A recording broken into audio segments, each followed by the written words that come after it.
Vamos a hablar de las inundaciones, de lo que pasó en Bahía Blanca primero y después nos vamos a detener en Córdoba y vamos a mostrar algunas imágenes de qué pasó en Córdoba en las últimas horas. Está Santiago Reina, ingeniero especialista en obras hidráulicas, un hombre muy destacado en Córdoba en su métier. Santiago, ¿cómo estás? Buenas noches. Muy buenas noches. Bueno, a ver, ¿cómo explicamos el fenómeno de Bahía Blanca?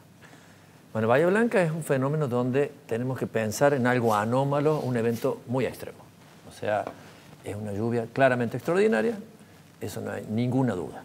Eso está fuera de los pronósticos de cualquiera. O sea, nadie puede pensar que en una ciudad que más o menos, en términos medios, estás hablando de 600 milímetros al año de precipitación, de lluvia, te caigan 300 milímetros. Bueno, eso es casi imposible pensar que eso no hubiera generado problemas. Eso en cualquier lugar, tengas obra o no tengas obra, te caen al toque 300 milímetros. Te caen 300 milímetros en Córdoba, también lo pasamos mal. Sí, obviamente, pero digo, supongamos en una ciudad que tiene todas las obras, con 300 milímetros de golpe siempre va a haber problemas. Sí, claro que en realidad en Bahía Blanca no fue tan de golpe.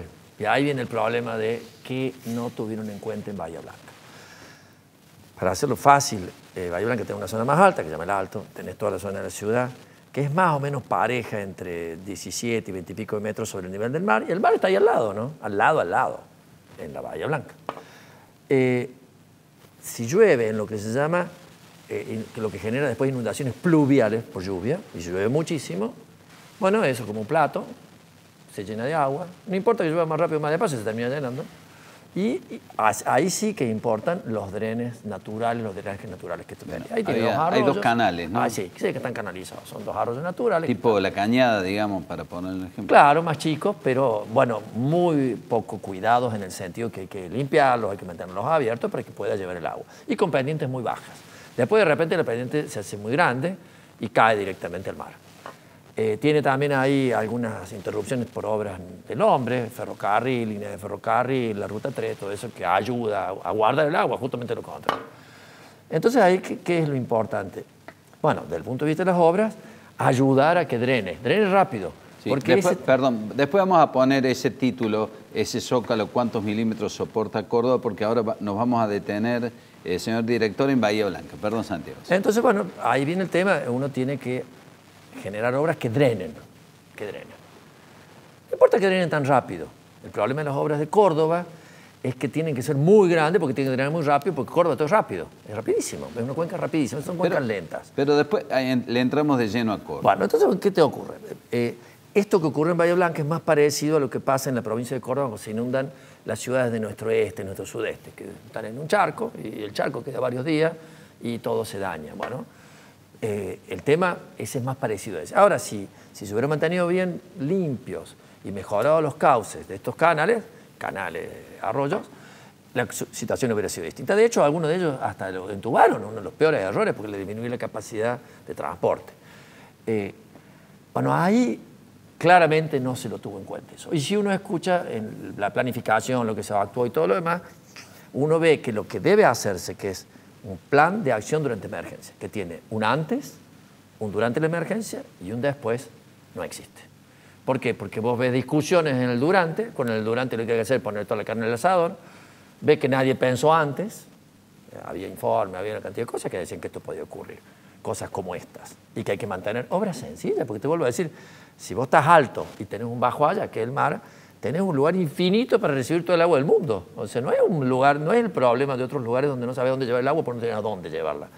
No, acá tenés infinito. O sea, aquí los especialistas coinciden en que esa era una solución factible, posible. Totalmente factible. Que no se adoptó en muchísimos años. Y no, se lo mantuvo abandonado.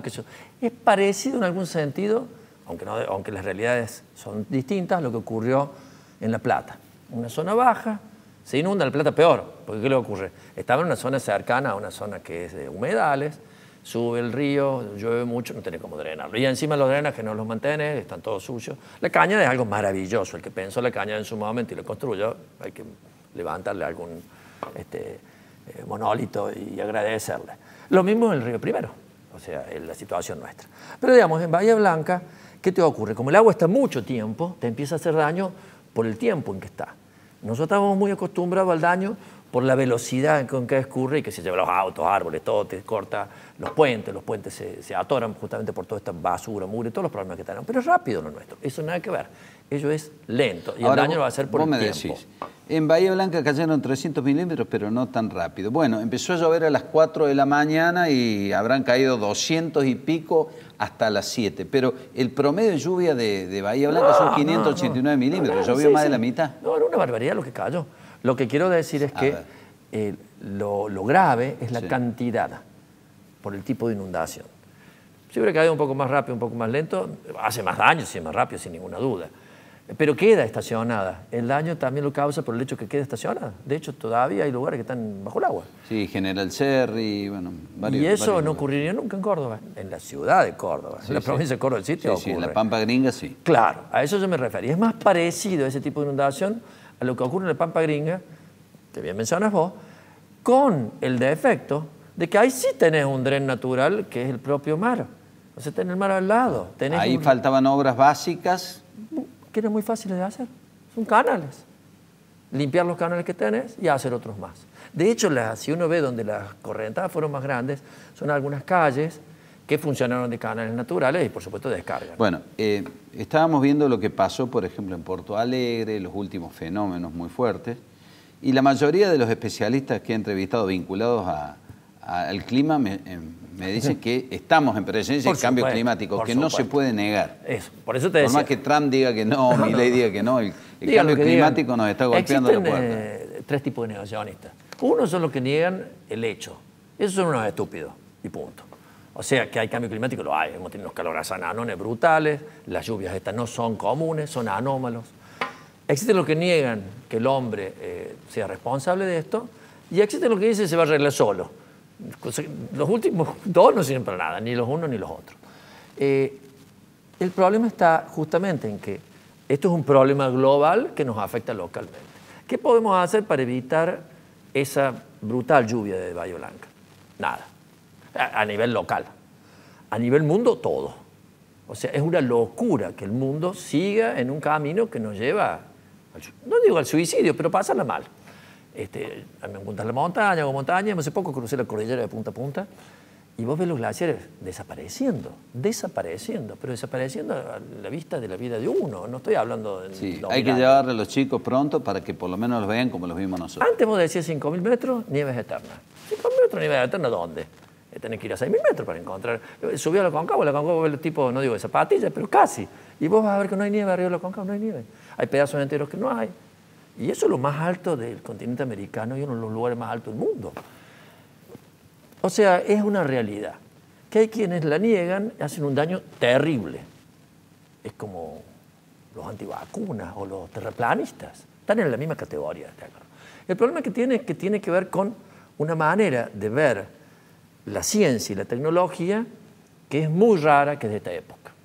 Hay una cantidad de gente anticiencia. Esto es un dato. ¿De dónde le sacaron? ¿De dónde salieron esto que niegan? Bueno, pero hay de todo eso. Entonces, bueno, vamos al tema del cambio climático. El cambio climático uno puede conocerlo. Tiene el problema de que el cambio climático significa que cambia. No significa que es predecible. Por eso una palabra que yo usé, no lo usé porque sí, anomalía. Lo que ocurrió en Bahía Blanca es una anomalía. Y si es una anomalía, ¿cómo haces para predecir algo anómalo? Y no tanto.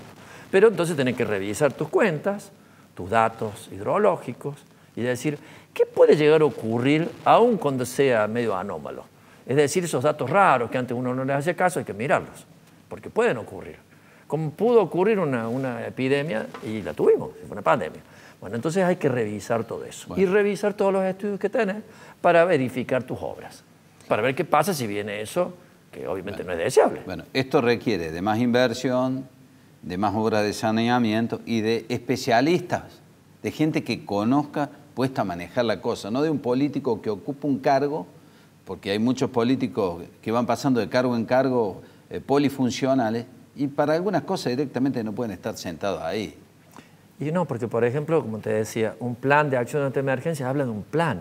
Alguien tiene que mirar la situación, alguien tiene que saber bajo qué digamos, eventos extremos esa situación se puede transformar en un riesgo teniendo en cuenta las vulnerabilidades, es decir, ¿dónde puedo llegar a tener problemas? Claro, y eso me parece que se profundiza o se agrava con la falta de políticas de Estado, ¿no? Falta de políticas, gobierne quien gobierne, a largo plazo.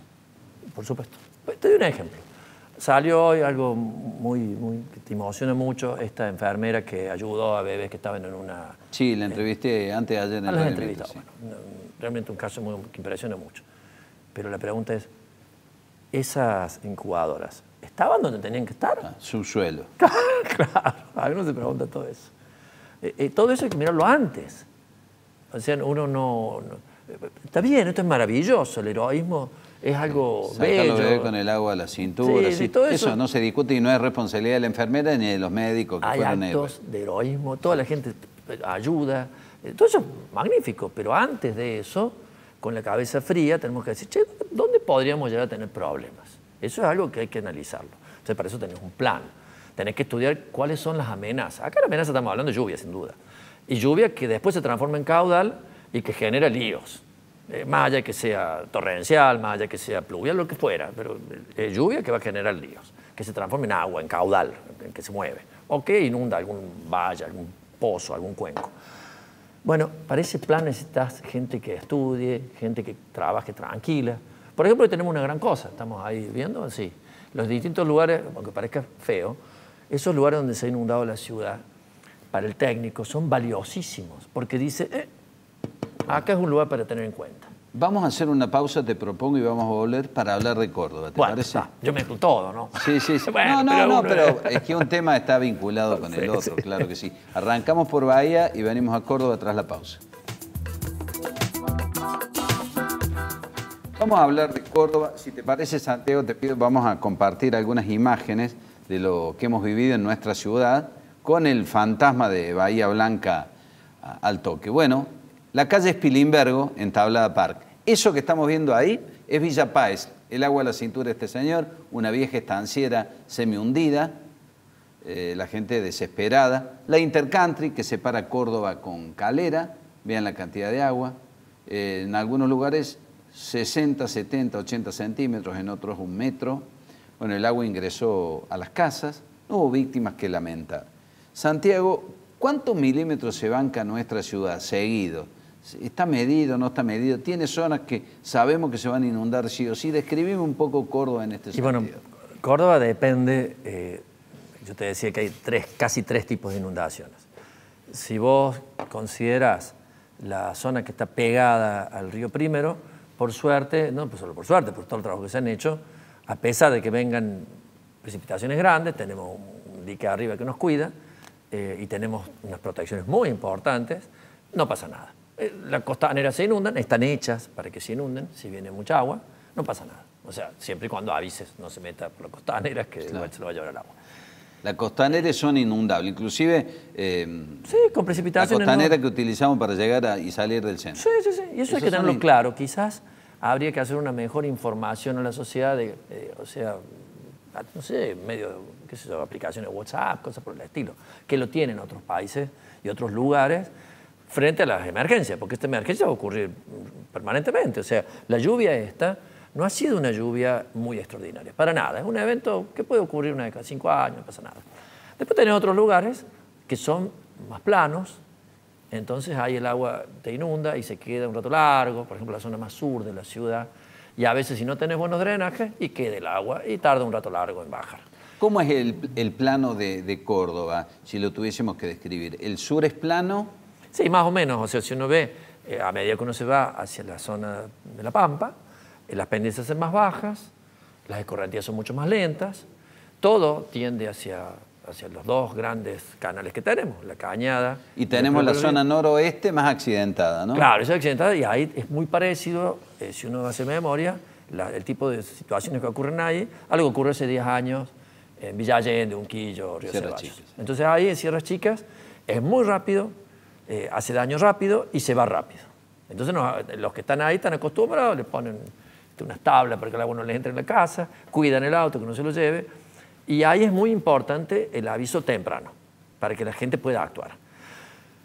Por supuesto que también hay que mejorar las conducciones, porque ¿qué está funcionando para llevar el agua? Las calles, las avenidas y algunas obras de conducción subterránea. Permitime, lo vamos a hacer participar a Marcelo García, un destacado especialista hidrometeorológico también, al cual conoces. Sí, nos conocemos mucho. Hola Marcelo, ¿cómo estás? Buenas noches. Sí, buenas noches, ¿cómo les va? Hola Marcelo, ¿cómo estás vos? Un gusto verte. ¿Cómo andan? Sí, me pongo nervioso porque, bueno, Santiago es el que nos formó a toda una generación completa, entonces, es que esté ahí el profe, no sé cuánto más puedo aportar yo. Bueno, mucho. Estás diciendo que Santiago es mucho más grande que vos. Es lo único que ha dicho eso. Me ha molestado profundamente. Sí, perdón. Eso. Quise decir algo bueno y lo terminé haciendo mal. La arruinaste, bueno. A ver, los dejo a ustedes que hablen y que intercambien ideas porque es muy interesante. Dame tu opinión de las cosas que están faltando en Córdoba, tu criterio. ¿Qué crees que no hemos hecho a lo largo de los años, Marcelo? Como siempre, hay mucho para hacer. Tenemos que mejorar en estos eventos que cada vez son, con el tema del cambio climático, son eventos que no sabemos la magnitud, cada vez son más severos, entonces necesitamos mejorar el tema de los alertas. Se está trabajando en eso con este proyecto con la Agencia Científica de Japón, se están tratando de mejorar los pronósticos, que los pronósticos sean más certeros, y para eso no es culpa de los meteorólogos, sino que son procesos muy complejos que necesitan modelos con mucha resolución y ahora con el nuevo tema de que los modelos vayan incorporando datos que están medidos, van a hacer que esos pronósticos sean mejores. Entonces, trabajar sobre mejora de los pronósticos, pero también trabajar sobre el hecho de que el mejor pronóstico del mundo, manejado por el mejor investigador del mundo, si no se transfiere adecuadamente, el resultado no va a ser el óptimo. Entonces, trabajar también en la articulación de esto, de la ciencia y la tecnología con la gestión y después con la comunidad. O sea, la gente tiene que estar preparada y entender de qué se tratan los alertas, qué es una alerta rojo, qué significa, qué tengo que hacer cuando tengo una alerta rojo, qué tengo que... Creo que esos son desafíos bastante interesantes para trabajar en medidas no estructurales, ¿no? Obviamente también hay para trabajar en infraestructura, pero para mí el desafío más fuerte también es trabajar en medidas no estructurales. Marcelo, ¿es un mito o es una realidad que a nuestra ciudad le faltan desagües, que nos faltan desagües? Todo el mundo dice, nos faltan desagües, las alcantarillas se tapan siempre de basura, están sucias. ¿Qué opinas? Y no, eso sí, depende para qué. Porque si se siguen agregando áreas urbanas y no se hace nada para tratar de no generar más escurrimiento, siempre nos van a hacer falta más desagüe. Yo tengo un profesor, a mí me mostró una vez, Rosario una vez puso un conducto de 50 centímetros, a los 5 años lo cambió por 2 de 50 centímetros, a los 10 años lo cambió por 3 de 50 centímetros y siempre le faltaban desagües. Entonces, es interesante que si no hacemos nada, siempre vamos a necesitar más desagüe porque hay que trabajar en otro tipo de medidas por ahí. Quizás no es la gran obra la que tengamos que hacer, sino empezar a contener el agua en cada territorio, en cada casa, hacer sistemas de acumulación de agua de lluvia que tiene doble fin, usar esa agua después para los periodos que no hay lluvia, pero además restringe que esa agua vaya a las calles y se generen escurrimientos. Entonces por ahí pensar la suma de pequeñas obras más que una obra gigante. A ver, me gustaría una pregunta para los dos, para que interactúen ustedes dos. Sobre las obras, ¿es imposible pensar que tengamos seguridad frente a una inundación o una lluvia cuantiosa, pensando solo en la ciudad de Córdoba y no en el Gran Córdoba, en un trabajo en conjunto? ¿Cómo es la cosa? Bueno, como te estaba diciendo Marcelo, en realidad en Córdoba tenemos varias desagües. Bueno, primero están los drenes naturales que los hemos mejorado, Cañada y Río Primero. Por suerte, en otras ciudades, como decíamos en Bahía Blanca, en realidad los empeoraron, no los cuidaron. Después tenemos todos los sistemas superficiales que llevan el agua a todo eso, que son las calles, las avenidas, que en realidad son nuestros drenes más importantes. Después tenemos lo que la gente llama desagües, que en realidad son agregados a eso, ¿tá? Que es donde tenés que tener las bocas de tormenta, tenés que tener los conductos que finalmente llegan. Bueno, estamos en eso escasos, por lo que decía Marcelo, estamos totalmente de acuerdo. A veces lo que tenés que hacer es detener el agua antes. Entonces, ayer yo escuchaba, o anteayer, una señora que hablaba de que en una zona se estaban inundando mucho porque habían desarrollado una zona más arriba y ella sabía que antes no se inundaban y ahora sí. Tiene razón, porque esa zona que se desarrolló quizás no se hicieron las lagunas de detención que hacían falta para que no se sumara más agua. Si sumas más agua, tendrás que sumar más desagües. Además, sí, vos mencionabas, y es absolutamente cierto, tenés que mantenerlos limpios. No solo eso, en muchos casos están tapados por adentro. Porque como, bueno, se robaban hay toda una historia, las rejas se las robaban, entonces tenés unas bocas muy amplias, se mete basura, a veces se meten troncos, si no sacas la basura a tiempo, si no se sacan los restos de poda, todo eso se mete adentro y no es tan fácil limpiar un caño, se traban al final. Bueno, todo eso lo tenés que hacer antes. Yo veía, por ejemplo, en unos videitos que mostraban en la televisión, que en algún lugar donde estaba la gente inundada había una boca totalmente inmensa, pero el agua estaba quieta, o sea, no estaba metiéndose ahí. Bueno, ahí hay un problema. O había lugares donde las tapas Ahora, están Córdoba levantadas. nos da una chance porque tiene una época de seca, ¿no? Claro, hay un montón de meses donde habría que laburar en eso. Pero por supuesto, tuvimos 3 años de seca. O sea, tuvimos 3 años donde llovía poquísimo. Entonces, creo que hubiéramos podido hacer millones de cosas en todo ese tiempo. Entonces, ahora uno dice, bueno, ¿y qué hacemos? Y bueno, aprovechemos, por ejemplo, lo que estaba diciendo el doctor recién, lo que es el conocimiento ciudadano. Y entonces, cada lugar donde hubo un problema, lo identificas y modelas. Entonces podés verificar dónde están los problemas y ves qué haces. A veces no siempre son obras, a veces es limpiar, a veces es cuidar, a veces es tratar de entender por qué hay un problema acá, qué pasa acá. Puede ocurrir que te obstruyó el caño, que cuando hicieron una obra lo rompieron y lo taparon y ni se dieron cuenta. Qué sé yo, puede ocurrir millones de cosas. Pero tenés que mirarla. O sea, Córdoba es una ciudad tan grande que uno no puede pensar en vamos a empezar a meter retro por todos lados y caño por todos lados, porque primero que nada es carísimo. Y segundo, puede no hacer falta y puede no ser la manera de resolverlo. Pero sí es cierto que estamos en situaciones que estamos llegando al borde. La Cañada la hemos visto ya varias veces llegar, digamos, al borde de los puentes. ¿La Cañada es un río natural o es una canaleta? Contale a la gente. La Cañada supuestamente nace, como le gusta decir a la gente. Los ríos no nacen en ningún lugar, nacen en la divisoria de Cuenca. Pero bueno, nace en la lagunilla, había una laguna allá arriba, cerca del monumento a Miriam Stephan. Y ahí más o menos nace. Pero por mucho tiempo en realidad no llegaba ni una gota de agua. La verdad, ahí por donde está el Instituto Renault, por ahí pasaba, y recién empieza a juntar agua en la propia ciudad. Cada vez junta más. ¿Y por qué? Porque se ha urbanizado más, lo que estaba diciendo el doctor recién. O sea, una urbanización muy fuerte de la ciudad te lleva a que se junte mucha agua. Y la Cañada, bueno, que fue hecha para llevar el agua por un lugar controlado, fíjate, te voy a contar un detalle. Si uno va por la Cañada, por el borde de la Cañada, por Figueroa Alcorta, y ves Belgrano, vas a ver que la Cañada está alta, el borde. Porque justamente por ahí desbordaba. Uno va si vas por la calle, sí, vas a ver los pies de la gente a la altura de tu cara cuando va en el auto. ¿Y por qué? Porque eso era justamente donde desbordaba y se iba allá por Belgrano, por cualquier lado. Bueno, lo que hicimos fue canalizarla con una capacidad muy importante. Pero bueno, tiene un límite todo. Entonces habrá que revisar todo. Y como decía recién Marcelo, sin ninguna duda hay que revisar teniendo en cuenta las nuevas realidades del cambio climático, hay que revisar nuestros datos, hay que revisar nuestros modelos y hay que ajustar todo. Y habrá que trabajar. No hay que hacerle de vuelta a la ciudad. O sea, pero también es cierto que lo que ocurrió antenoche nos lleve a situaciones como la que hemos visto, no puede ser. Ahora, puede que un día la Cañada no nos salve, digamos. Siempre va a ayudar, pero va a haber un momento que si sigue lloviendo cada vez más y no hacemos nada, puede ya desbordar, lo que no sería bueno, obviamente. Marcelo, te escuchamos atentamente. El otro día un dato que a nosotros nos lleva a desmitificar también es que se pusieron sensores de nivel sobre el río Suquía antes del ingreso a Córdoba y tenemos en el centro cívico. Bueno, antes del ingreso a Córdoba casi no se percibió ningún cambio en el nivel el día del evento de la tormenta, y en el centro cívico llegó una crecida igual o más grande que el máximo caudal que puede erogar el lago San Roque, el embalse, los órganos de evacuación del dique San Roque. Eso significa que la misma ciudad de Córdoba, porque aguas arriba en Villa Huarcalde casi no mostró ninguna variación de nivel, la misma ciudad de Córdoba generó una crecida que muchas veces siempre se la adjudicábamos que el mayor riesgo de la ciudad de Córdoba estaba en la cuenca de aporte y ahora lo está generando la misma ciudad. Entonces, bueno, eso de tener en cuenta de dónde provienen los aportes nos va a llevar también a tomar las mejores decisiones. ¿Y eso perdón, Marcelo, ¿y eso qué quiere decir para los que no somos entendidos?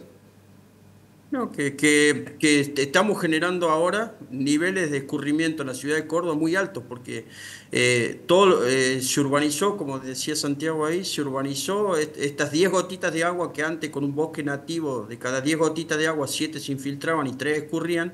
Ahora que está urbanizado, de las 10 casi que escurren las 10 o muy poquitas quedan en el camino.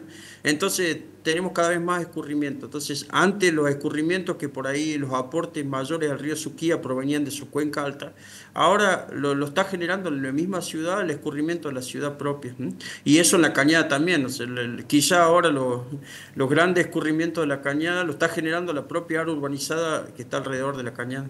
Y fíjate, en la misma línea, hace hasta varios años, se empezó a ver el problema cuando se inundó la Cañada de Molino, no sé si te acuerdas, que se cortó todo el agua, el aporte de agua para la zona norte de la ciudad, murió un pintor, una cosa muy, muy desastrosa. Fue la cuenca media, o sea, desde el San Roque hasta el ingreso de la ciudad de Córdoba, hasta la Calera. Y esa cuenca se ha urbanizado brutalmente, ha tenido incendios de todos lados. Entonces, si tenés lo que larga el vertedero, o que puede largar en el caso que venga más agua, más toda esa cuenca, más lo que a la Cañada le aportas, más todas las gotitas que decía recién Marcelo, y es cierto que en la ciudad van sumando, el río puede llevar hasta unos 700 metros cúbicos segundo sin ningún problema. Pero bueno, puede llevar más. Y por suerte se hizo trabajo para evitar que hubiera gente asentada en las márgenes del río, pero ya estamos empezando a entrar a situaciones que pueden ser mayores. Habrá que analizarlas, no pasa nada. Esto es una advertencia. No es tan loco pensar entonces que ante un evento climático la Cañada podría estar al límite y ese límite podría haberse superado entonces. Sí.